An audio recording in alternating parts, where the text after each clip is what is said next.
Mabel Huertas y Mauricio Fernandini, estamos en esta emisión especial de RPP La Voz del Perú, siguiendo todas las incidencias de la moción de vacancia presidencial.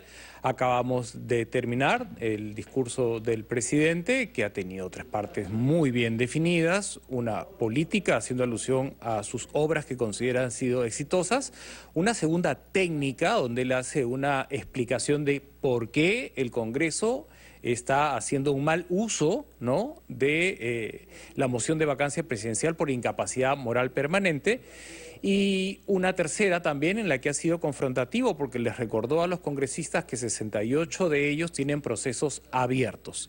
Con respecto a la parte que es tan técnica, que es la interpretación de la Constitución, quisiéramos contar con la opinión de los especialistas. Por eso tenemos, Mabel, en línea al doctor Carlos Caro, que siempre nos acompaña, para saber finalmente, desde su interpretación de la Constitución, cómo vio esta parte que es muy, muy técnica y que en la moción anterior justamente se le delegó a un abogado, y ahora el propio presidente dijo, bueno, la Constitución también me da la oportunidad de hacer el descargo a mí y prescindir del discurso del abogado, ¿no? Doctor Caro, gracias por estar con nosotros. ¿Qué tal? ¿Cómo está? Buenas tardes.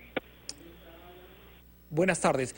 ¿Cuáles son sus impresiones de la parte técnica del discurso del presidente que hizo de su propio abogado? Sí, yo lo que pienso es que en parte se está siguiendo la estrategia que ha seguido el presidente en la anterior petición. En la anterior petición el presidente ha acudido a una interpretación restrictiva de lo que es la incapacidad moral permanente, sosteniendo básicamente que las investigaciones penales no se pueden ver en el Congreso, de que en el Congreso no se pueden investigar asuntos penales, que la justicia determinará esto, todo el mundo sabe que para eso van a pasar varios años, y que por lo tanto los congresistas no deberían de aplicar, digamos, esta vacancia sobre la base de un tema estrictamente penal, pero yendo, digamos, al fondo, el presidente no ha ingresado en esos detalles. El presidente simplemente ha negado. Desde mi punto de vista, y lo digo respetuosamente, está tratando de tapar el sol con un dedo. Hay múltiples colaboradores eficaces, hay múltiples elementos de corroboración que le dan soporte a estas versiones. El presidente no ha ingresado en ese debate, su abogado tampoco. Han ensayado algunas líneas de respuesta, pero todas periféricas, ninguna, digamos, sobre la cuestión de fondo. Y creo que, digamos, un poco la estrategia pasa por desvincular lo penal de lo constitucional y decir incapacidad moral permanente no es comisión de delitos, y si fuera comisión de delitos, la comisión de delitos se tiene que determinar en un proceso penal, que todo el mundo sabe que va a culminar en muchos años, y por otro lado, más bien entrar, digamos, a la cuestión política, ¿no?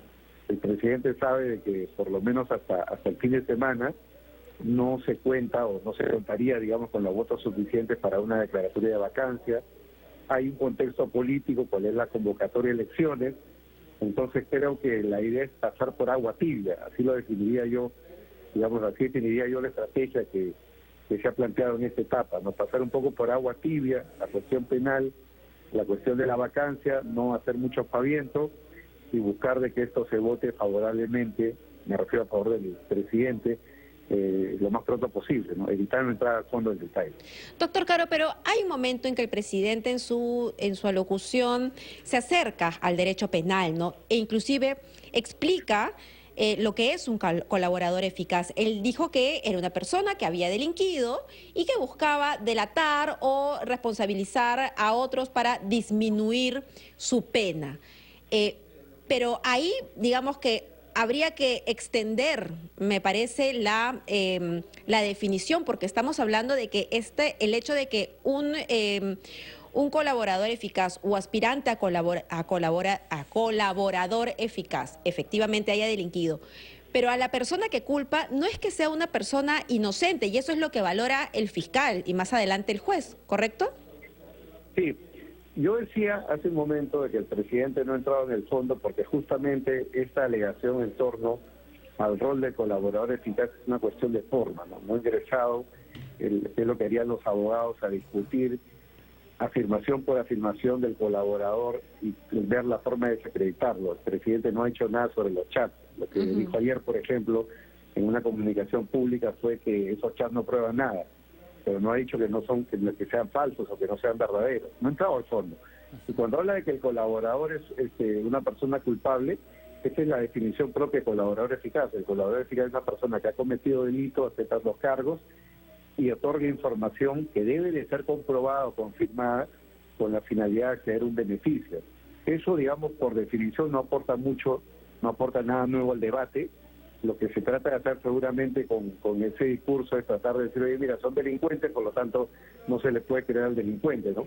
Bueno, y eso no funciona así. El sistema está pensado justamente para que los delincuentes puedan colaborar con la justicia, ahorren litigación o restrinjan la litigación por parte de la Fiscalía y en consecuencia se pueda dar paso a descubrir quienes han cometido delitos en una cadena que puede implicar personas de mayor nivel o mayor peso, digamos, que el propio colaborador eficaz, ¿no?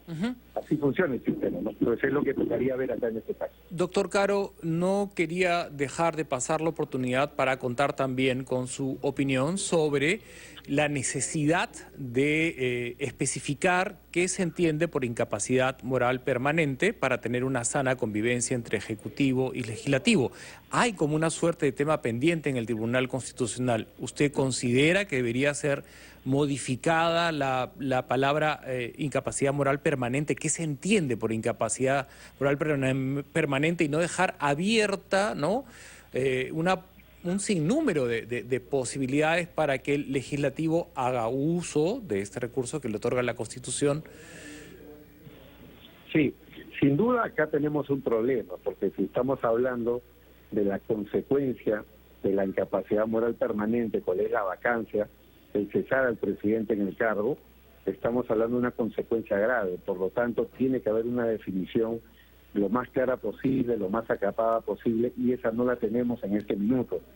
Lo que tenemos es muchas interpretaciones, mucha doctrina, pero poca jurisprudencia sobre el tema. Entonces se espera que el Tribunal Constitucional pueda zanjar de una vez por todas cómo debe entenderse este concepto o esta expresión. Entonces, más que una reforma legislativa, lo que se requiere es que el tribunal establezca, ¿no?, qué se debe entender por incapacidad moral permanente. De momento, lo que tenemos son solamente un precedente, que es el caso del señor Fujimori, que se consideró que el hecho de abandonar el cargo de presidente, exactamente, y no retornar al Perú, era suficiente para la declaratoria de incapacidad moral permanente. Recordemos que a fines del 2000 Fujimori no estaba condenado, no estaba todavía procesado, no había Procuraduría Anticorrupción, no había Fiscalía Anticorrupción, todo se armó recién a partir del año 2001, ¿no?